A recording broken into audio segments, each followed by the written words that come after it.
Hey, John here again. Look at this old relic. It's Craftsman incredi-pull. I haven't seen one of these in a long time. It's one of those bottom feeders, where the engine's upside down, the spark plug's underneath, the head's, facing down. So, I don't know. I can't believe this thing still exists, but fella says it doesn't run. It used to run, now it doesn't run. I'm like, he just said, can you tell me what's wrong with it? So, I have a feeling I know what's wrong with it. It's probably carburetor related. Just saying, because that's usually what they are, uh-oh, well, I don't even think this is going to be a video. So the gas tank was empty. Look at there. The gas tank was empty. I just put gas in it and it's leaking. So this is going to be an easy fix. I thought maybe I'd have to change the carburetor, but well, oh, it's dripping, looks like, out of the primer bulb hose. So that's a good indication that won't get fuel to the carburetor. So let's take it apart and see what happens. I think there's a couple things going on. So the butterfly is closed, and when you operate the throttle, the cable should be moving. This is the only throttle I can think of, right? These things are so old I kind of forgot how they operate, but there's no squeeze trigger on the handle, so it's just this fella, but it ain't moving. Let's see if we can get it to move. No. Can't tell. So maybe the cable's frozen.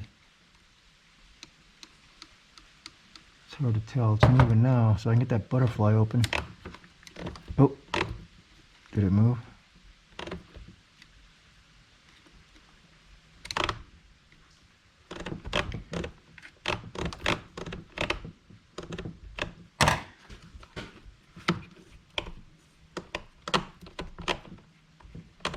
I don't think the throttle cable's working. I don't know if it's busted or not, and I don't really want to go this deep into this thing because so it's not moving. So let's open this up, square a little crap in there, see if we can get this thing to bump.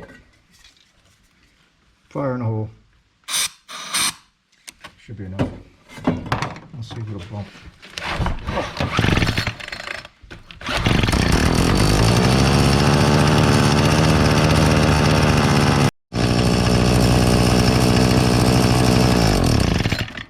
Alright, so it runs, so the carburetor's good. I got like 3%. I gotta change my battery. Let me I had to change the battery there. She died. Where was we? Right, we know that there's a broken fuel line. One of these fellas that broke to the primer bulb on the backside here. We know there's a broken fuel line, but that apparently is just to get fuel. There it is. Oh, yeah. Get fuel to the carburetor, so that is not the issue. We just started it with fluid, so let me try that again. Then I'll see if I can operate the cable mechanism manually, and if it runs and wants to spool up and everything, then it's really just the throttle cable.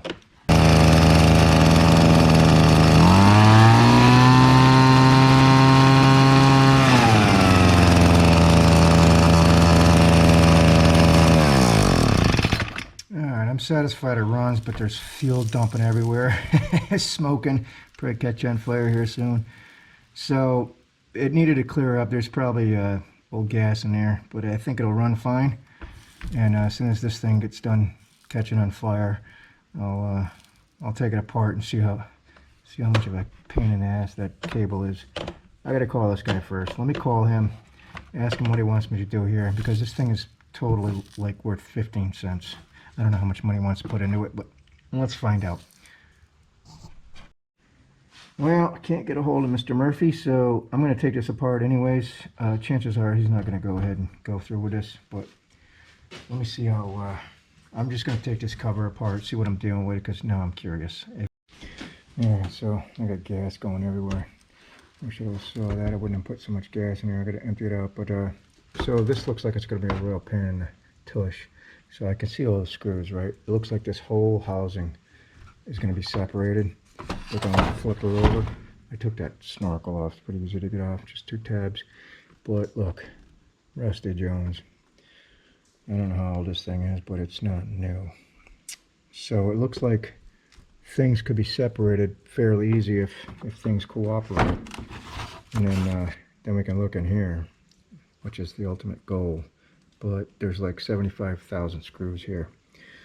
And I really don't want to get involved in this because it's so old, but guy ain't picking his phone up and I'm kind of curious. So, alright, so it is just a matter of taking all these bolts out, and then the two with the rusty bolts there.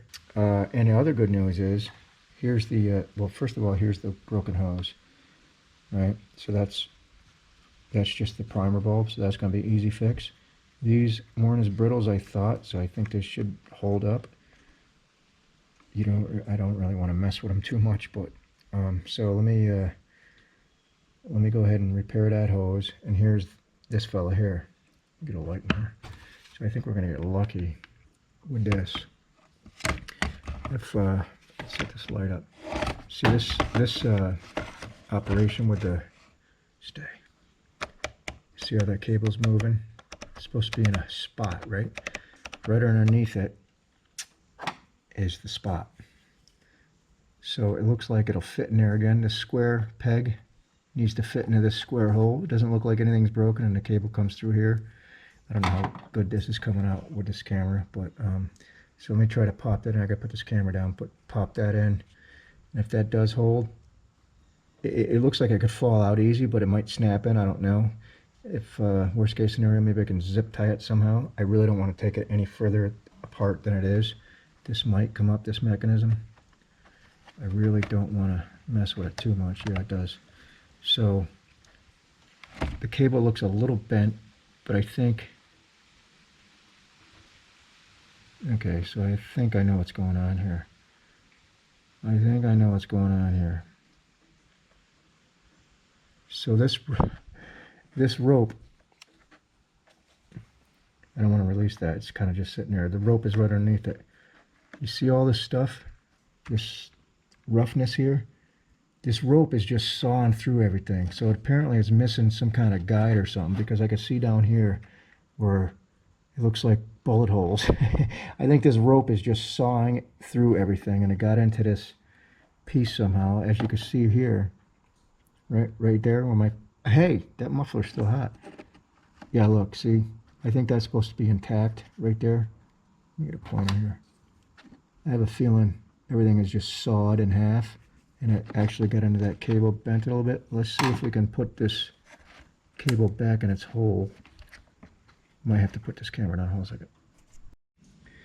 Yeah, let's see if we can pop this in there. And if we can, somehow zip tie it. Yeah, it does pop right in there. So now,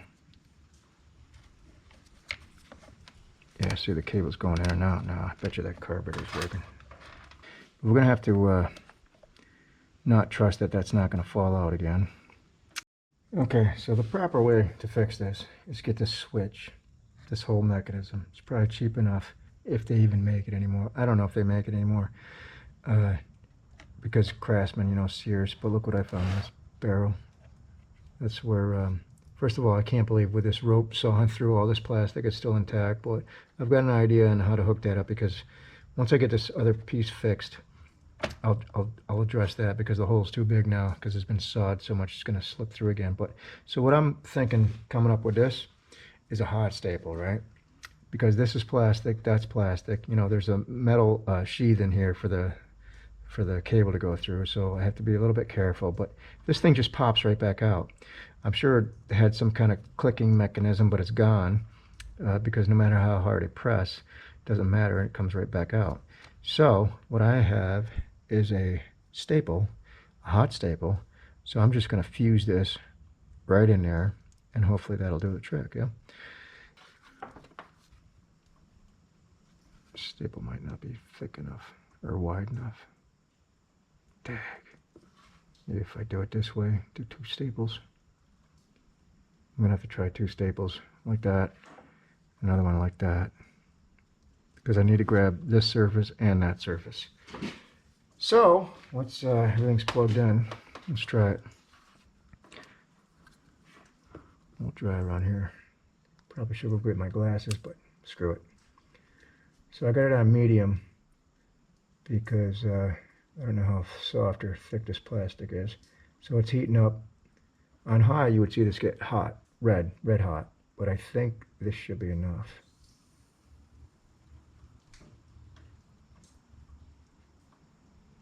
And if it's not, we can reheat it on high. So I'm going to let that fuse, let go of the button, let it cool. Doesn't take long. So these staples are high grade. I say high grade. They're pretty stout. With it's stainless. You gotta close your eyes there. Probably just clip this piece off too. But once that stuff's in the plastic, it doesn't come out.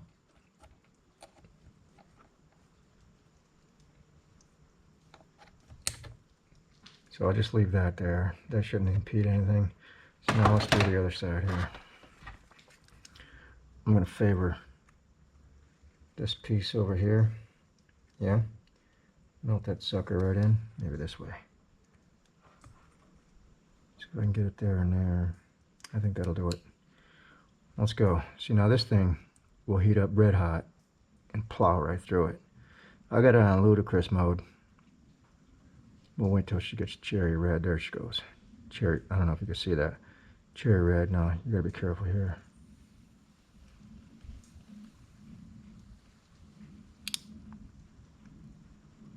Let it set. Let it set, make sure everything's good before I release. Like I said, it doesn't take long.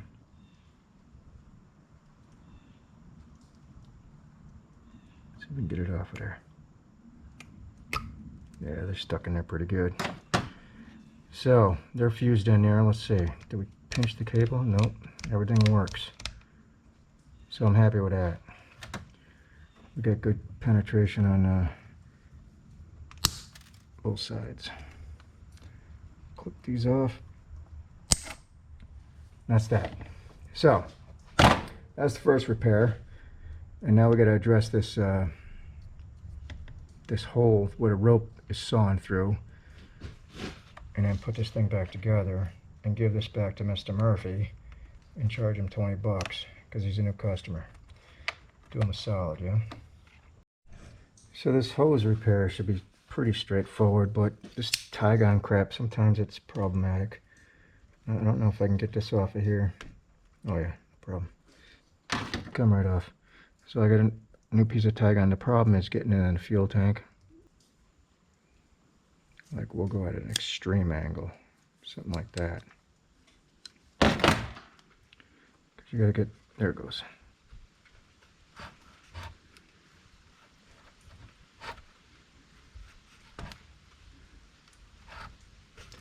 Just got to get by that lip because it's so tight. I think we're going. Yeah, we're going in now.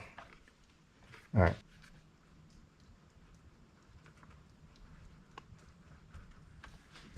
All right. Because I got the fuel tank, you know, up. There's. Oh, it actually is working. Must be enough fuel in there. All right. So we're not leaking now. Hopefully that doesn't leak. Alright, so that's fixed. Alright, so I got my 75,000 screws back in there. And I'm not going to put this cover on yet, just because I got to see if this thing runs. So, let's see here. A primer. It says 10 times. I'm seriously thinking you don't need to do it 10 times, but there's 4, 5, 10 times on the... I saw it somewhere 10 times, but... so let's see. Now here's the part I'm talking about. I don't know if you can see this. Let me get a light in here. Where is it? Where's my light? And what am I looking at here? Bend down, please. Thank you. All right. So you see how this metal ferrule is supposed to be in a hole somewhere, and apparently it fell down probably years ago. But you can see how this rope is just wreaking havoc, and I seriously don't know how this rope is still intact, but you can see how I just sawed through everything. So I got an idea on how to repair this. A washer like this, just slit a hole so I could slip it around the rope, and then stuff it under there like so, you know, and then have this guide in the washer, you'll see. And if it holds, it holds. I might pop rivet it to the plastic. It's pretty thick plastic. So I'm thinking something like this, right? Pop rivet that on there. You'll see. I'll stick it in there. The barrel will go in here. It'll be some support anyways. So we'll try that. Can't hurt anything. So I'm thinking something like that. Now, it's obviously going to be better than what it was. Right? Boom. So I think this thing is fixed. Let me just repair this. I'll clip it off a little bit, retie it because it feels a little weak there. Alright, so there you have it, the Craftsman incredi-pull. So for being this old, this thing actually works pretty goddamn good. I gotta admit, it runs great. So you have to, you know, when you get an old machine like this, do some repairs because you're not going to find parts for them. Do some oddball repairs like that if you want to keep something like this running. But that's all I got for now. Thanks for watching.